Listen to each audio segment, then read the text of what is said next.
यहाँ जैसे पूज्य बाबा ने कहा, आज हमारे देश में बहुत दुर्दशा हो रही है। दुर्दशा हो रही, क्यों? क्योंकि सब अपनी जगह से गलत हो रहे हैं। अगर अपनी जगह हम ठीक रहे तो हमारी दुर्दशा नहीं होगी। हमारा भजन कम होगा, लेकिन हम धर्म से चल रहे हैं तो हम विजयी होंगे।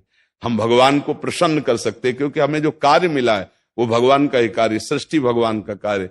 जैसे नए बच्चे कुछ वकालत पढ़ रहे थे, तो यहाँ आके प्रश्न किया था कि हम जानते हैं कि वो दोषी नहीं है, हम जानते हैं कि वो दोषी है, पर दोषी हमें पैसा दे रहा है, तो हम वकालत पढ़ी इसीलिए, हम उसको जिताएंगे, तो क्या कोई पाप है? तो उनका खुला पाप है। बोले नहीं, हमारी कोई ऐसा कंपनी दो, ऐसा कुछ बोले कि हमारी कंपनी को ये सिखाया जाता है, तो हमको तो ये करना ही होगा, अगर नहीं करेंगे तो हमारी वकालत का मतलब क्या रहा? तो नहीं, वकालत का मतलब अधर्मी को मुक्त करवाना नहीं है। वकालत का मतलब अधर्मी के सबूत एकत्रित करके उसको दंड दिलवाना है। और मन की माया अनंत है, मन की पीड़ा भी अनंत है ना? अरे मन की गहराइयों में क्या छुपा हुआ है किसी को नहीं पता, जैसे कि अथाह गहराइयां हो।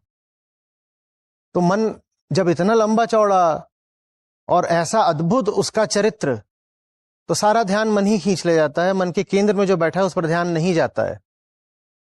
मन के केंद्र में कौन बैठा है? अहम। तो पहली जो हमें सावधानी बरतनी है वो ये कि मन की बात करना छोड़ें, अहम की बात करें। मन तत्काल बदल जाएगा अगर आप बदल जाएं। आप जैसे होते हैं उसी से तय होता है कि आपका मन कैसा होगा।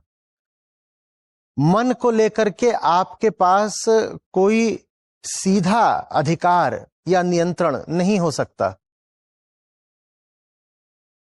कहते हैं ना, मन बदलना है। चलो मन बदलने के लिए पहाड़ों पर चलते हैं, चलो मन बदलने के लिए पिक्चर देख लेते हैं, कुछ और कर लेते हैं। मन नहीं बदलेगा। या तो आपको कब्र में जाना होगा या आपको आत्मज्ञान पाना होगा, अगर आप बदलाव नहीं चाहते। तब कहीं भीतर सब एक जैसा होता है, वरना जब तक आप अस्तित्व की भौतिक प्रक्रिया का हिस्सा हैं, हर चीज परिवर्तन है। ऐसा कुछ नहीं है जो न बदल रहा हो। देखिए, इस पल आप सांस ले रहे हैं, अगले पल छोड़ रहे हैं, यह परिवर्तन है ना? आप परिवर्तन नहीं चाहते तो इसे रोक दीजिए। जब आप परिवर्तन का विरोध करते हैं तो आपको समझना चाहिए कि आप जीवन की मूल प्रक्रिया का विरोध कर रहे हैं। न केवल अपने जीवन का, बल्कि आप जीवन की मूल प्रक्रिया का विरोध कर रहे हैं। निश्चित रूप से आप हर तरह के दुख को बुलावा देंगे। अगर आप जिंदा हैं और मरना चाहते हैं तो आप मुसीबत को बुला रहे हैं, है ना? आपको जीना चाहिए। जब आप जी रहे हैं तो पूरी तरह से जिएं। अगर आप मरना चाहते हैं तो वो भी ठीक से कीजिए। ये खुद को मारने के बेकार तरीके हैं।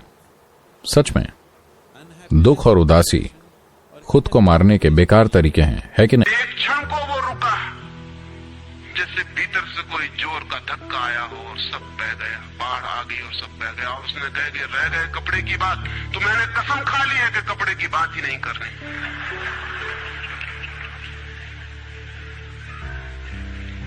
ये जो इस आदमी के साथ हुआ वो पूरी मनुष्य जाति के साथ सेक्स के संबंध में हो गया है। सेक्स को ऑब्सेशन बना दिया, सेक्स को रोग बना दिया, घाव बना दिया और सब विषाक्त कर दिया, सब विषाक्त कर दिया। छोटे छोटे बच्चों को समझाया जा रहा कि सेक्स पाप है, लड़कियों को समझाया जा रहा, लड़कों को समझाया जा रहा कि सेक्स पाप है।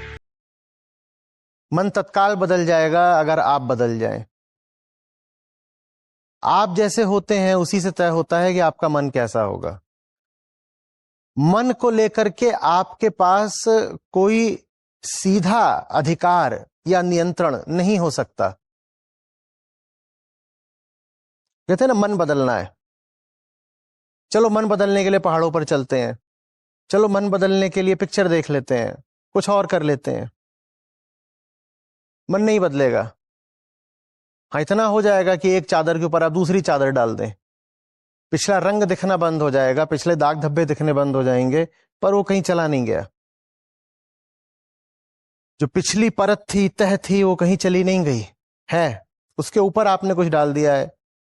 जल्दी ही जरूरत पड़ेगी उसके भी ऊपर कुछ डालने की। इसीलिए फिर हम कहते हैं कि बाप रे बाप, कितने तल हैं मन के।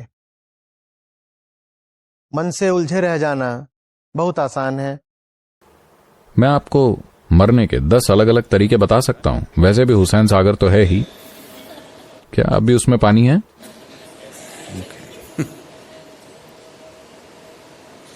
तो आपको यह समझना होगा, जब आप परिवर्तन का विरोध करते हैं तो आप जीवन की पूरी प्रक्रिया का विरोध कर रहे हैं और आप बेवजह दुख पैदा करेंगे।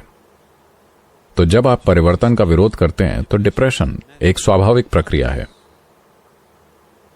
हताशा, जब बदलाव होता है तो हताशा और उदासी आती है। हताशा और उदासी दरअसल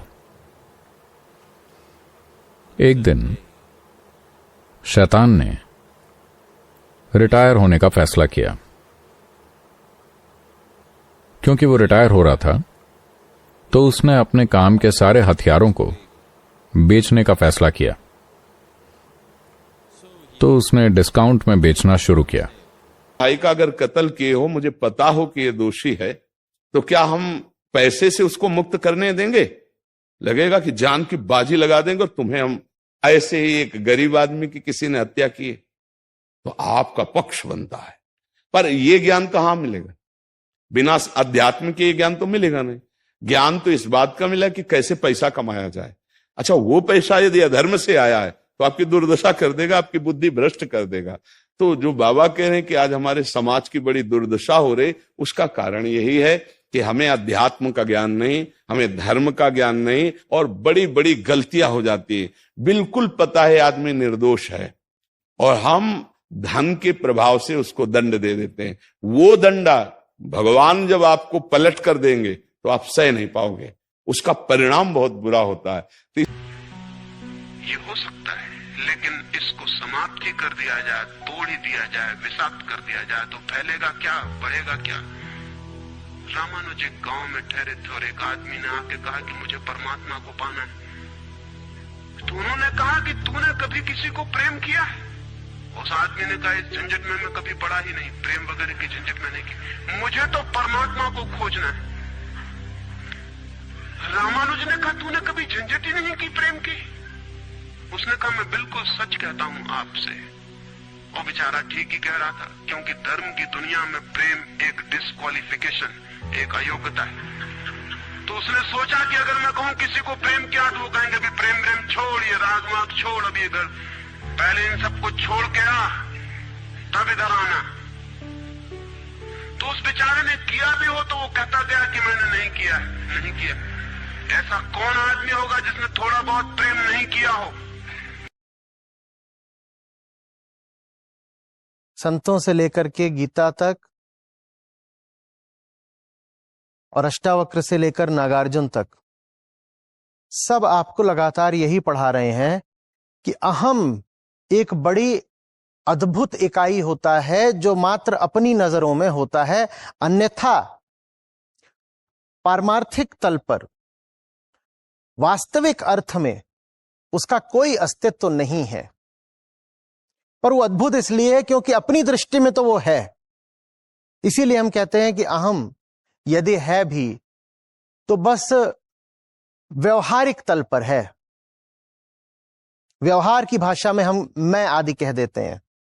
शैतान के सारे हथियार, वहां बहुत भीड़ थी, वहां हर तरह की चीजें थी, गुस्सा, नफरत, जलन, ये वो सब मेज पर लगा हुआ था। कुछ लोग आए और तुरंत सब खरीद लिया। सब कुछ एक ही घंटे में बिक गया, उसके सारे हथियार। पूरी मानवता ने इसे खरीद लिया, है ना? लेकिन उसके पास अभी भी एक बैग था। और आपका नाम क्या है? लीना। लीना ने जाकर शैतान से पूछा, उस बैग में क्या है? क्या वो बिकाऊ नहीं है? उसने कहा, नहीं नहीं, वो कीमती हथियार है, मैंने याद के लिए रखना चाहता हूं, क्योंकि ये सबसे अच्छे रहे हैं मेरे काम के दौरान। हाँ, तो घृणा की रोशनी दिखाई पड़ती है, क्रोध की रोशनी दिखाई पड़ती है, युद्धों की रोशनी दिखाई पड़ती है, प्रेम का तो कोई पता नहीं चलता। झूठी है ये बात और ये झूठ जब तक हम मानते चले जाएंगे तब तक सत्य की दिशा में खोज भी नहीं हो सकती। कोई किसी को प्रेम नहीं कर रहा है, और जब तक काम के निसर्ग को परिपूर्ण आत्मा से स्वीकृति नहीं मिलती तब तक कोई किसी को प्रेम कर भी नहीं सकता है। मैं आपसे कहना चाहता हूं कि काम दिव्य है, डिवाइन है। सेक्स की शक्ति परमात्मा की शक्ति है, ईश्वर की शक्ति है। इसीलिए तो उससे ऊर्जा पैदा होती है और नया जीवन विकसित होता है। वही तो सबसे रहस्यपूर्ण शक्ति है, वही तो सबसे ज्यादा मिस्टीरियस फोर्स है। उससे दुश्मनी छोड़ दें। अगर आप चाहते हैं कि कभी आपके जीवन में प्रेम की वर्षा हो जाए, उससे दुश्मनी छोड़ दें। अब अगर आप कोई मिलावट करके भोजन सामग्री दे रहे, आपको पता है, तो जो खाने वाले के हृदय में बैठे हुए भगवान हैं, वो तुम्हारे जीवन में मिलावट कर देंगे, तुम्हारा जीवन महान दुखमय हो जाएगा। ये कहां समझा जाता है? एक आदमी सिंथेटिक दूध बना रहा है, उससे कहो ये अपने बच्चे को पिला, नहीं पिलाएगा। फिर ये दूसरे का बच्चा जब पिएगा तो उसकी हालत क्या होगी? दूसरे शरीर में जाएगा तो हालत क्या होगी? वो केवल धन की बुद्धि रख रहा है। एक आदमी घी में केमिकल मिला रहा है, एक ऐसे अभक्ष्य पदार्थ मिला है, वो स्वयं नहीं खाएगा, लेकिन वो होटलों में भेजा जाएगा, हजारों लाखों लोग खाएंगे, बीमारी बढ़ेगी, उसको रुपया से मतलब है। ये चीज, ये दुर्दशा हर जगह धर्म का ज्ञान न होने के कारण फैल रही, नहीं फैल रही। एक मरीज बीमार है, असली दवाओं में पैसे ज्यादा है, नकली दवा लेकर के असली के दाम में बेच देना, उसको बिल्कुल फायदा ना होना। लेकिन परमात्मा देख रहा है, तुम जानते हो नकली दवा है, वो तो नहीं जानता बेचारा, ज्यादा पढ़े लिखे नहीं, किसान आदमी गांव का आया है, तुमने दे दिया और उसने पैसा दिया असली के। अब वो पैसा तुम्हारी बुद्धि भ्रष्ट करेगा, तुम्हारे परिवार में कलह पैदा करेगा और तुम्हारा पतन कर देगा। ऐसे हर डिपार्टमेंट में, हर विषय में यदि हम अपने धर्म से चले, अपने सत्य से चले और थोड़ा भी भजन होगा, वो आपको उत्तम गति प्रदान करेगा।